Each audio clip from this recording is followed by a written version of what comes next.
Hello everyone, welcome to Max Carroll.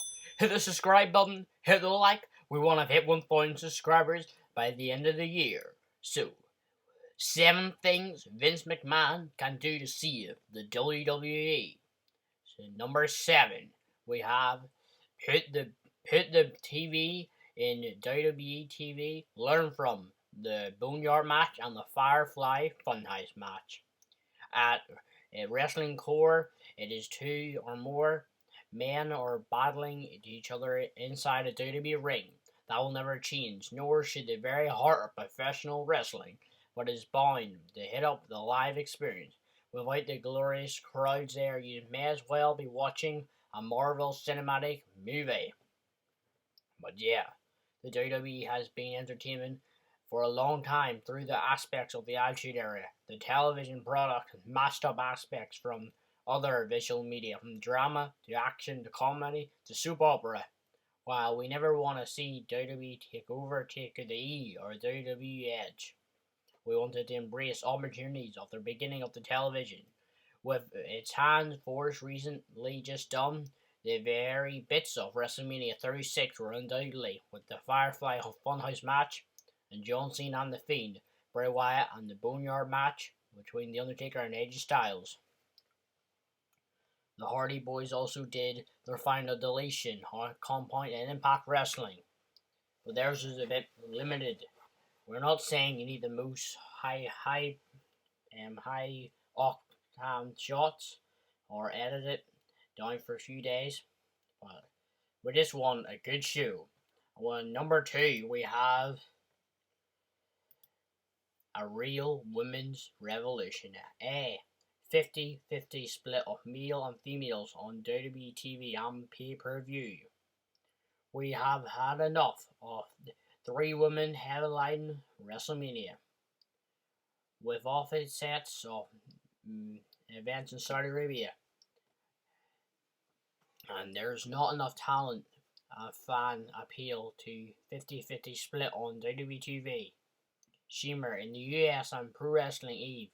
In the UK, you proved that you have all the female rosters so use far.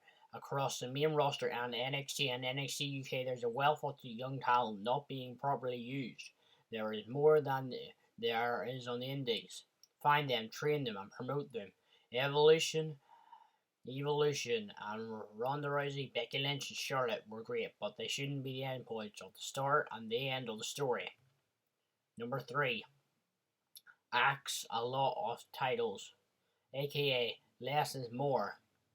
Remember when Daniel Bryan won both the World Heavyweight Championship and the WWE Championship at WrestleMania? Part of the glory story wasn't just of the slow burning up to the grandest stage of them all, but it was how important the belt was. And the WWE's belts had become less valuable in 2020, but that's why there needs to be less titles. It is too many occasions and fans are trying to keep up how many titles there is and who's keeping track of each title. So rather whopping 18 titles, let's just cut it down to the WWE Champion for the men, WWE Champion for the women's, WWE Intercontinental Champion, SmackDown, WWE United States Champion, Raw, and WWE Tag Team Champion, men, WWE Tag Team Champion Women, NXT Champion Men, NXT Champion Women, NXT UK Champion Men, NXT UK Women, and of course WWE 24/7 Championship. A cross-brand primary total cost of Tag Team Champions and 1 secondary singles belt for each Raw and SmackDown, and bump that up to another for each women's. It makes it go a 50-50 for each gender. Number 4, bin a load of pay-per-view, aka less is more again. In wrestling, traditionally, your weekly shows build up to a regular pay-per-view, which are beginning to end wrestling featuring a load of juicy matches you've been building up to. But with 5 hours of main roster content, plus WWE, NXT, another 2 hours, an hour for NXT UK, leading 1 major pay-per-view a month, is sprinkling of the others a bit too much, building up to many pay-per-views and everything becoming a damn mess. With all that telework, the matches are still being announced via social media just days or hours before the pay-per-view happens. Less WWE should put less pay-per-views on because advertising does not work. So instead of having 16 to 20 pay-per-views a year, let's cut it to a strict 12, then 6 pay-per-views a year. Royal Rumble, WrestleMania, Money in the Bank, SummerSlam, Survivor Series plus one NXT UK event. NXT should be incorporated into the Hell in a Cell matches with feuds and all sorts of stuff. Make pay-per-view special again, and people will be interested to shell out $9.99 or $9.99, or even one more special again. And number 5, we have. Remember that nobody more cares or remembers about the WWE Universe than the WWE Universe itself. All too often, 3 days, it feels like some people are making rough decisions at WWE HQ, but they don't understand how much we love the WWE. Yes, we can do a lot of mooning and so-called complaining online, but we only complain because we care. We love the wrestlers, and we remember what they did last night in the ring, and last week, and last year. Yes, wins and losses should matter, but really, everything does matter. Every feud, every partnership, and every pride should put the way for something in the future. But when you can't trust what happens one week to the next, it's really that hard to care. So why keep up the property? We'll see Bray Wyatt versus Braun Strowman. It depends on defense, so keep it up. Number 6, we're going to go off and make your wrestlers full-time employees, not independent contractors, and let them unsensitize. Vince McMahon may tremble at wrestlers' revolution or disgruntled WWE wrestlers having nothing to lose but their chains. They have AEW world to win, or at least values on their careers on the indies. We're sure that they are minimum financial turn and organizing benefits in having your wrestlers paid for independent contractors. Well, I think they should be getting health care and all that. But if Vince McMahon wants to keep up on the road into the 21st century and beyond, he should remember the power in a union in every sense. The benefits to the wrestlers themselves don't need stated, but Vinny should realize that there are benefits for him too. If every WWE wrestler were a full-time employee, then the success of WWE would be their successor.